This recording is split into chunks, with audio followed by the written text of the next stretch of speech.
Hart knew he was taking a risk. He didn't care. By his calculation, chorus was 10 times more annoying than anything else at school, which was saying a lot. Hart felt like chorus needed some excitement. And the risk? Well, that was part of the fun. The sixth grade chorus was trying to learn Up on the Housetop. Each boy and girl stood in front of a folding desk, and each of them held an old songbook. The music room was shaped like a half circle, and the four stair step levels made it look like the kids were standing on risers. The altos kept murdering their harmony part, so Mr. Minor was making everyone sing the first verse and the refrain again and again and again.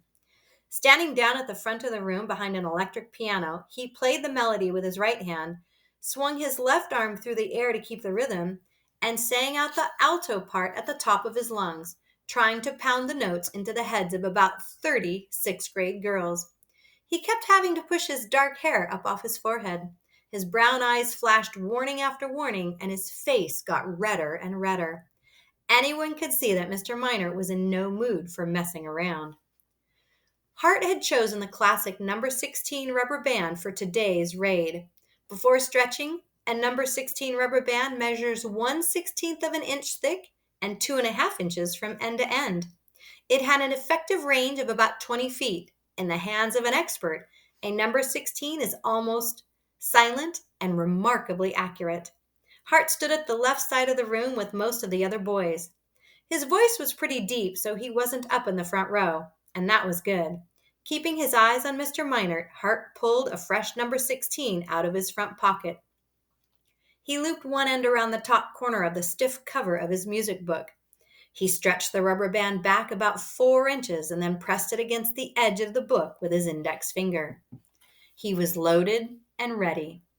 Hart raised the music book and shifted his weight so he had a clear launch path between Jimmy Lohman and Billy Ralston. He felt his hands begin to sweat. As they sang, "Ho, ho, ho, who wouldn't go?" Mr. Minor turned to face the girls just as he had before, and Hart lifted his finger. The rubber band zipped gracefully past Jimmy's right ear, tracing a graceful arc in front of the rolling blackboard, bounced once on Mr. Minor's slanted music stand, and then stuck on the front of his sweater, a little tan circle on the dark green wool. Mr. Minor didn't notice it. He did notice a flutter of giggles in the room, but he stopped them with a shake of his head. The song went on. Hart should have stopped while he was ahead, but he didn't. He pulled out a fresh rubber band, and before he loaded it onto the edge of the music book, Hart twisted it into a double loop to give it extra force. He was going to put this one up into the fluorescent lights above Mr. Minor's head. He pulled back the doubled rubber band, adjusted his aim, and at the next, up on the housetop, click, click, click, Hart released shot number 2. Maybe his finger slipped, maybe Hart had stretched the band too far, or maybe he shouldn't have used the double loop, because the rubber band flew straight and fast and hard, and it snapped smack into the side of Mr. Minor's neck. The piano stopped as Mr. Minor jerked his head like he'd been stung by a bee. He slapped at his neck and ducked his head, looking around quickly to try to spot a hornet or a wasp. Some of the kids laughed, and Mr. Minor knew he must have looked silly. He smiled and held up his hands to quiet everyone down. He said, "Okay, show's over. Let's take it from the beginning of the refrain again." He looked down at his piano, and that's when he saw the rubber bands, one on the keyboard and the other hanging on his sweater. Mr. Minor's eyes narrowed. His lips twitched and slowly twisted into an angry frown. There was a hushed moment of calm, and then the storm. "Who?" he boomed. "Who did this?" Eyes flashing, he snatched up the rubber bands. Pinching them between his thumb and forefinger, he shook them out in front of his face. "Who?" he shouted again. "Who shot these?" He stalked out from behind his piano. "Who? Tell me right now." A man who gets hopping mad, who gets so angry that he sputters and spits and stomps around all red in the face with his eyes bugging out and his teeth showing, in a comedy movie or a TV show, that can be very funny. In real life, it's not. Realizing that the shots must have come from his right, Mr. Minert spun to face the boys. Now, he bellowed. Tell me now, who did this? Mr. Minert looked quickly from face to face, and when he locked eyes with Hart, he knew. You, he pointed at Hart's face. It was you, right? Right? Answer me. Hart couldn't think. He'd never seen a teacher this angry before. All his coolness melted. Hart gave a guilty little nod. In a flash, Mr. Minert had hold of Hart's arm, steering him toward the door. They were out of the room and down the hall to the office in 15 seconds. The man walked so fast Hart had to trot to keep from being dragged along. Breathing hard, Mr. Minert's face was still twisted with anger. Through clenched teeth, he kept saying, very funny, very funny. The door to the principal's office was closed, and Mr. Minert knocked and pushed it open in one move. Mr. Richards looked up from his papers on his desk as Mr. Minert shouted, This young man thought it would be funny to shoot me in the neck with a rubber band. The principal looked from Mr. Minert's bright red face to Hart's pale one. He nodded at Mr. Minert and said, You can let go of his arm. He's not going to run away.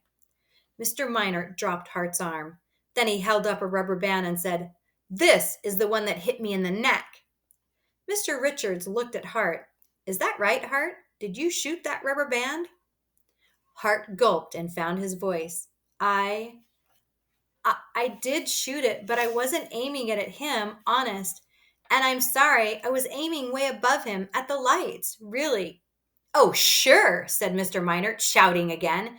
And it just happens to hit me right in the neck? Holding up the other rubber band, he said, And what about this one? The one that's stuck on my sweater. I suppose you were aiming this one at the lights too? The principal stood up. Mr. Minert, please. There is no need to shout. I'd like you to go back to your classroom now. Is anyone there supervising the students? Well, no, said Mr. Minert, but this was an attack. It was an emergency. Mr. Richards nodded. I understand what you're saying, and we'll get it all sorted out, but you need to go back to your classroom. I'll deal with Hart. Mr. Minert turned, gave Hart a last angry look, and stomped out of the office. Mr. Richards sat back down in his chair. Hart looked across the desk at him. Really, I didn't mean to hit him. And that first shot, I aimed it at his music stand, and then the rubber band bounced on his sweater. It just bounced. That's the way it happened, I swear. I wasn't trying to hit anybody. Mr. Richards looked at Hart a long moment and then said, I believe you that hitting him was an accident, but there's no excuse for shooting rubber bands in the first place. If that rubber band had hit Mr. Minert in the eye, we'd be looking at a big problem here. Do you have any more? Hart dug into his pocket and then dumped the rubber bands onto the desk. How about in your locker? Hart shook his head. No, that's all I have. Mr. Richards said, I'm keeping you after school today and tomorrow. Come here to the office and I expect you to bring homework or a book to read. Is that clear? Hart nodded. Then he said, can I call my mom? She doesn't get home until a half hour after I do, and she doesn't like my little sister to be alone after school. Mr. Richards glanced at his watch. I see. In that case, you can serve your detention starting tomorrow. Tell your parents that you'll be staying after school for 1 hour, both tomorrow and Friday, and tell them why. And no more rubber bands at school. Understood? Hart nodded. Then he said, So I can go now? Mr. Richards nodded. Yes, you may go. Hart left the principal's office, but as he reached the door to the hallway, Mr. Richards called, Wait a second, Hart. Hart stopped and turned back. Mr. Richards said, Did you leave any belongings in the music room? Hart shook his head. No, my book bag's in my locker. Mr. Richards pointed at a long bench against the wall of the main office. Then I want you to sit right there until this period is over. Hart said okay, and he walked over and sat down. After Mr. Richards shut his door, Hart turned and looked up over his shoulder until he could see the clock above him. It was 1:44. That meant he had 9 minutes to wait and think. At first, all Hart could think about was the crazed, angry look on Mr. Minert's face. The guy had totally flipped out. Considering everything, Hart felt like he'd gotten off easy. And he felt like Mr. Richards was a pretty good guy. He felt like the principal had saved him from Mr. Minert. The principal was smart, too, because Hart understood why the man had told him to wait in the office until the period was over. Mr. Richards didn't think it would be a good idea for Hart and Mr. Minert to be in the same room again, at least not right away. And Hart agreed completely.